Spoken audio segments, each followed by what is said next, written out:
Hi there YouTube, my name is Nico and welcome back to my channel.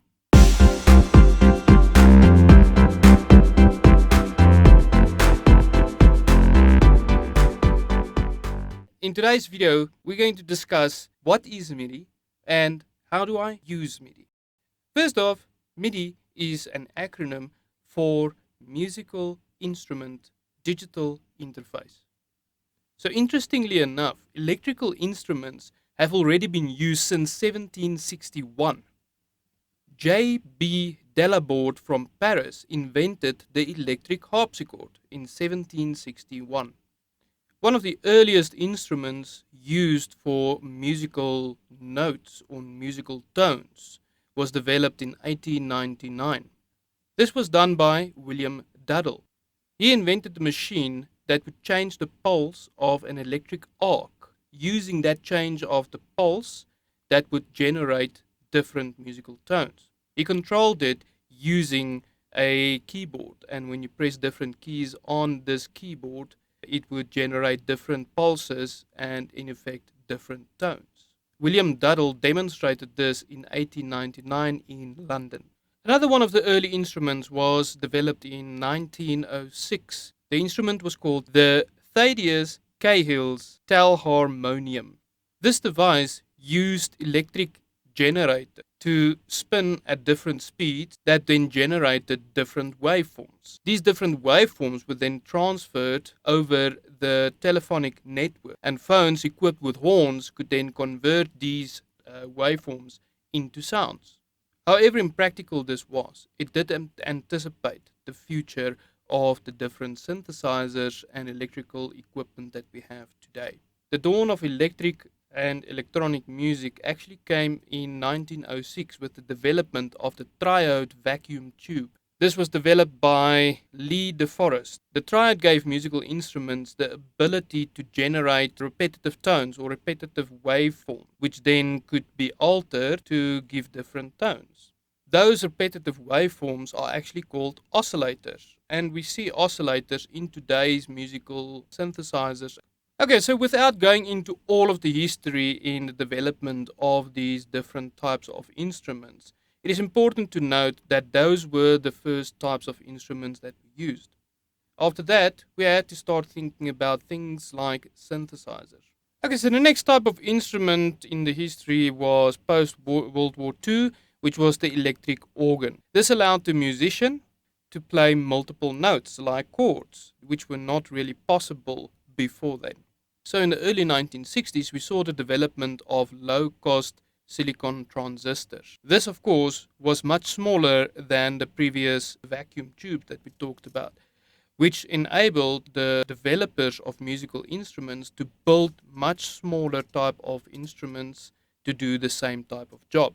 In 1962, the first synthesizer built from these transistors was developed by an Italian engineer called Paolo Ketov, and he called this instrument the Synket.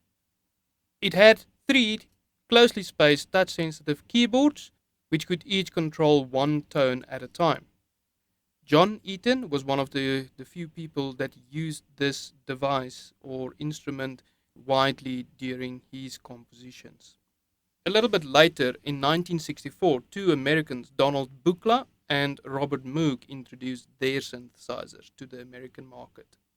These instruments did not feature any keyboards, but touch-sensitive contact pads.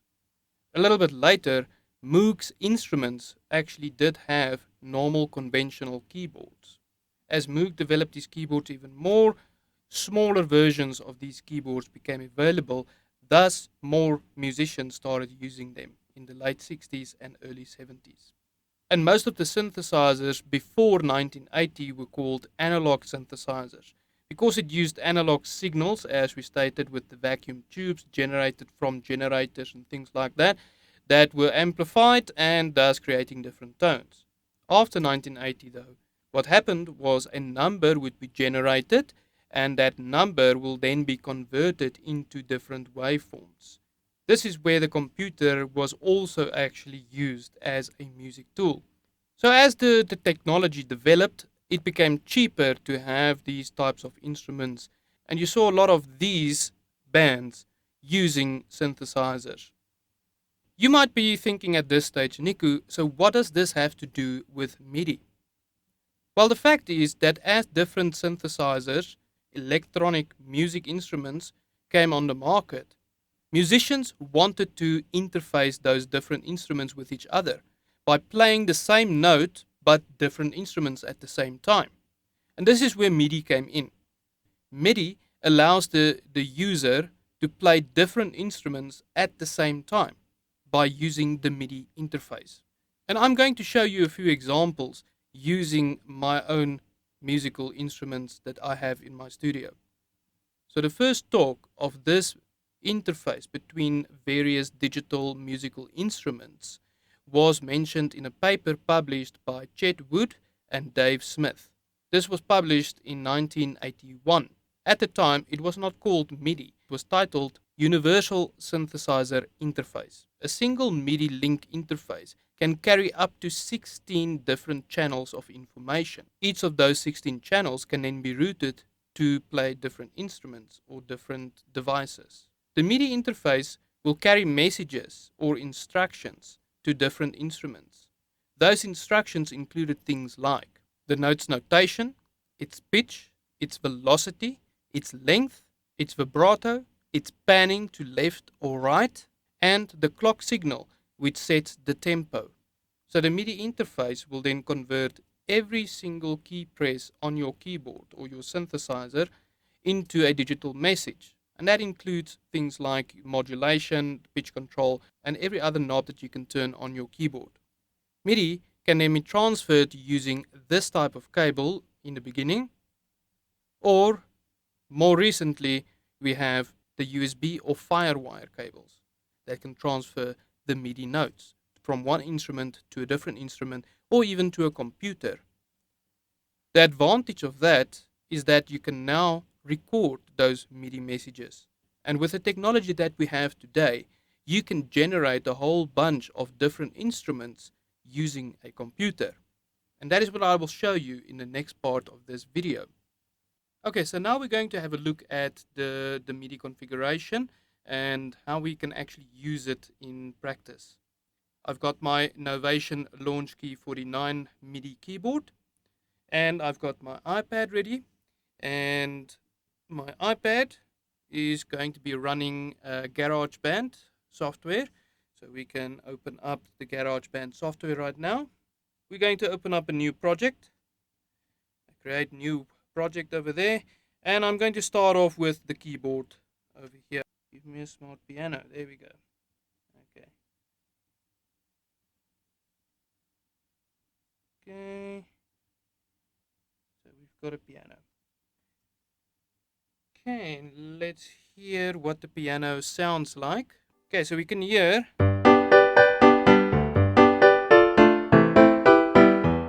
the piano over there. So this is of course the smart piano.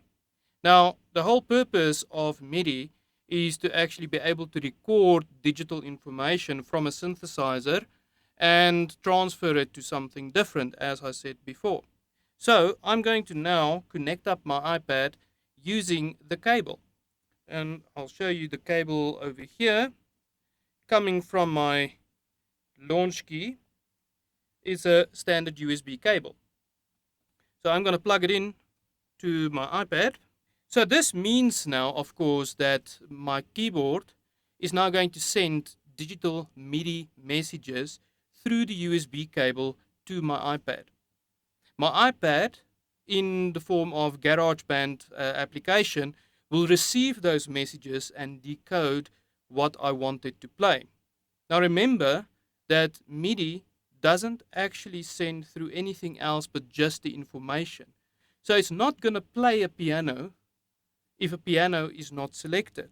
So remember, the MIDI is only information. It's only going to do what I want it to do, but it's not going to generate an actual sound for me. The sound generation part happens on the application in GarageBand. So the MIDI information that the application receives is only things like what note am I playing, how long am I playing the note for, and how hard am I playing the note. and if there's any extra information like modulation or pitch bend or something like that. Now, interestingly enough, MIDI keyboards all will send the same information with regards to the actual keys on the keyboard itself. Those keys are going to be playing a specific message to the application. So, at the moment, I'm now in the piano on the iPad. And if I play a note now, you will hear that the note actually comes through.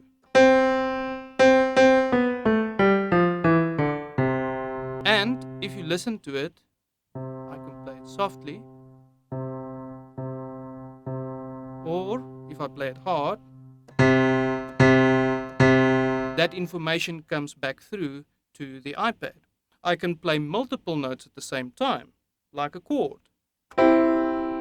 I can now go and change the instrument on the iPad to something different, and it will sound different, but the same information is received. If I take a synth lead, let's hear what it sounds like. Or dance anthem. I can select different instruments. For instance, I can go and select a violin. Okay, so if I play a violin, there's my violin over there on the iPad. On the iPad itself, it will sound like this.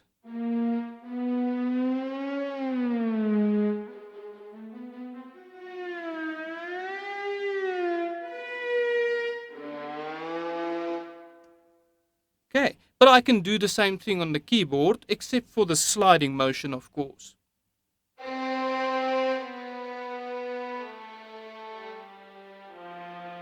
If I want to select the bass, for instance,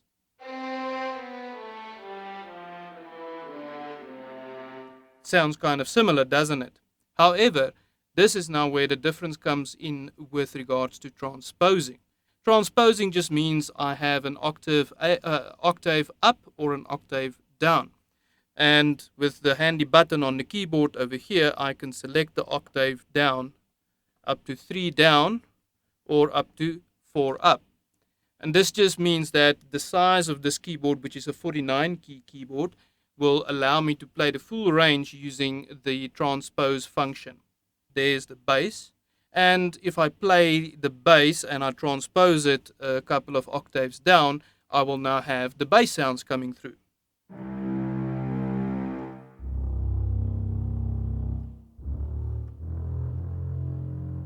And over here, I now have a bass guitar. And please keep watching till the end, because at the end, I will give you the opportunity to help me write a new song. Okay, guys, so up to now, what we've done is we looked at what does MIDI mean and how can I use MIDI. And now I'm going to show you an actual practical example of how to use MIDI.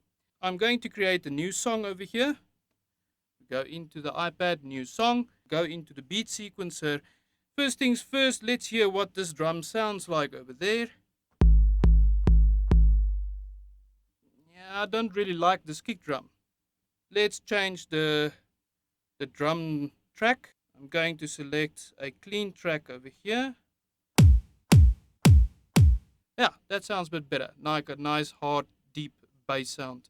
So now what we can do is we can go and record our bass drum, our kick drum over here manually. And I'm going to do that on purpose so that I can show you what we can do with MIDI. So let's do that now.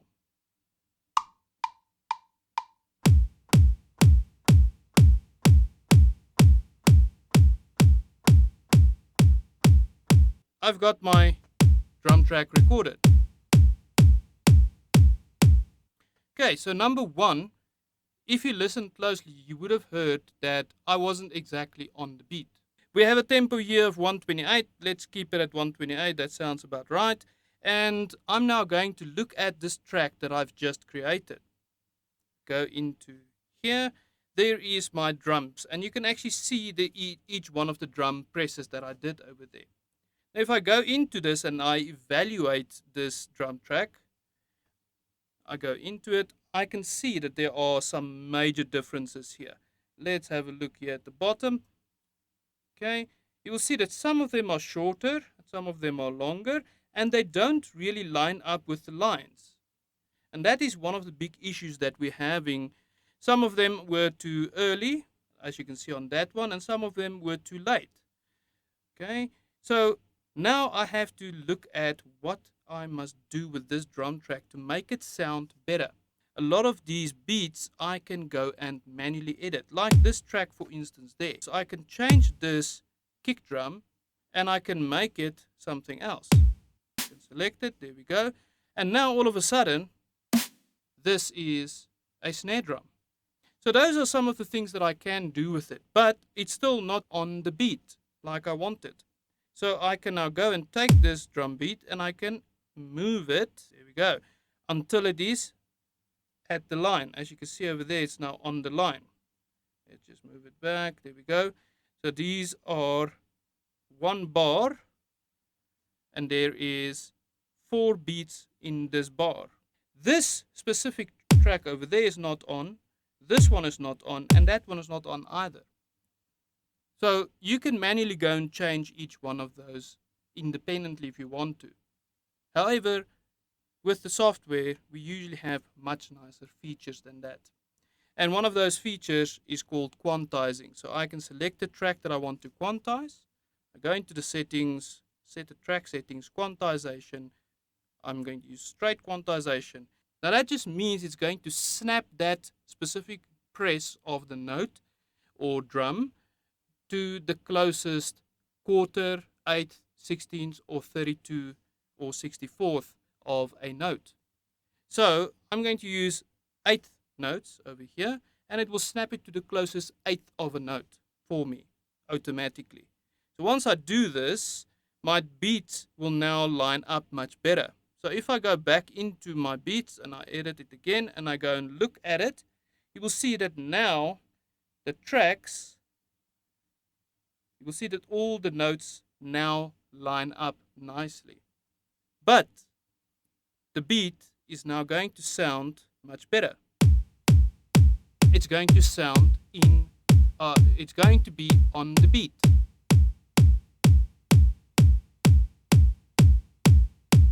Okay. So now, once we have our drum beat over there, our bass drum, I can go and clone this channel and duplicate it. I go in there and I want to select something else. I want to add something more to my track. And I like something like this snare drum. And this is now the advantage of doing it with this specific sequencer over here, is the fact that it will automatically do the snapping or the quantization for me already. So here I have 2 snare drums. And I'm going to add this little thing here as well. Okay. And if I play this with my already recorded bass drum or my kick drum, let's hear what it sounds like.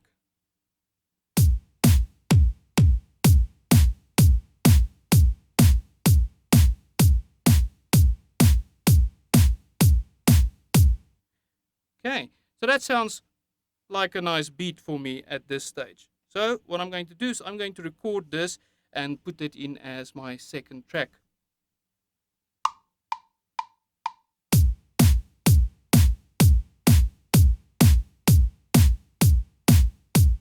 And it's going to record 8 bars for me there. And what's nice about it is automatically after the 8 bars are done, it will stop recording for me.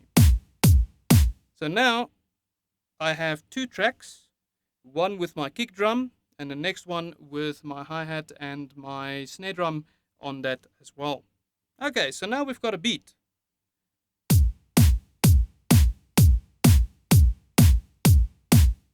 Okay, let's record some sort of a bass sequencer.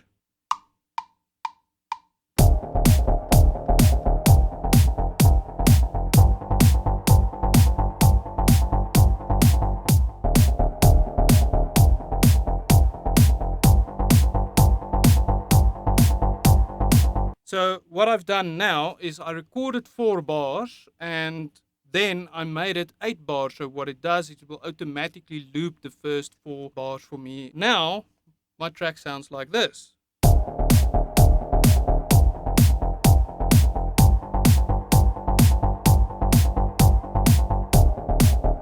And again, I can go into my track and edit it and have a look at what does my sounds look like. And if I'm not happy with it, again, I can change it around. And this is very helpful if you made a mistake when you were recording your track. And this can help you then to correct slight mistakes like wrong key presses, wrong tones, or something like that. Another nice thing about MIDI is once you have recorded a piece of MIDI, you can now copy and paste that to a different instrument. So I'm gonna duplicate this one, copy this. So there we go. So now I've got a duplicate instrument over there with the pasted MIDI. So now I can go and change this, okay, by selecting a different instrument. So let's say, for instance, I don't like that bass sound. Let's take a synth over here.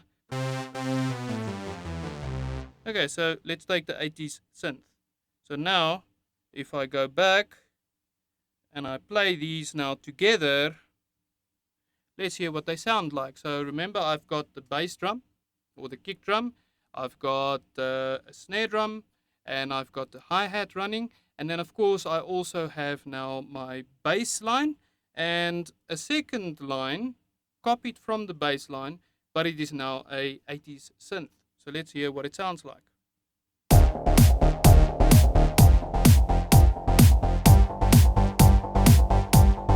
Let's mute it.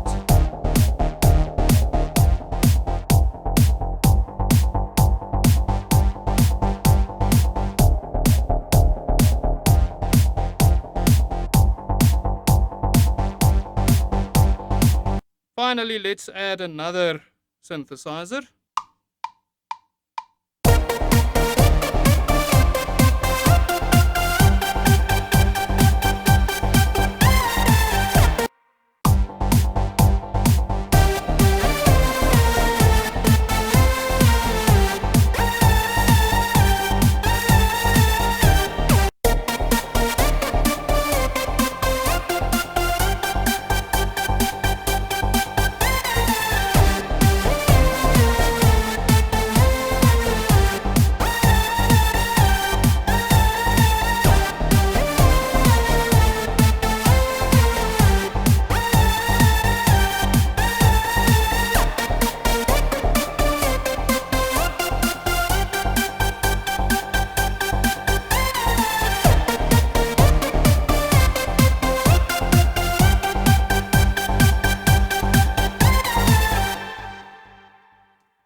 Great. Okay, guys, so that is the song. Of course, hopefully you all recognize it. That's the Coffin Dance Meme Song that's out there.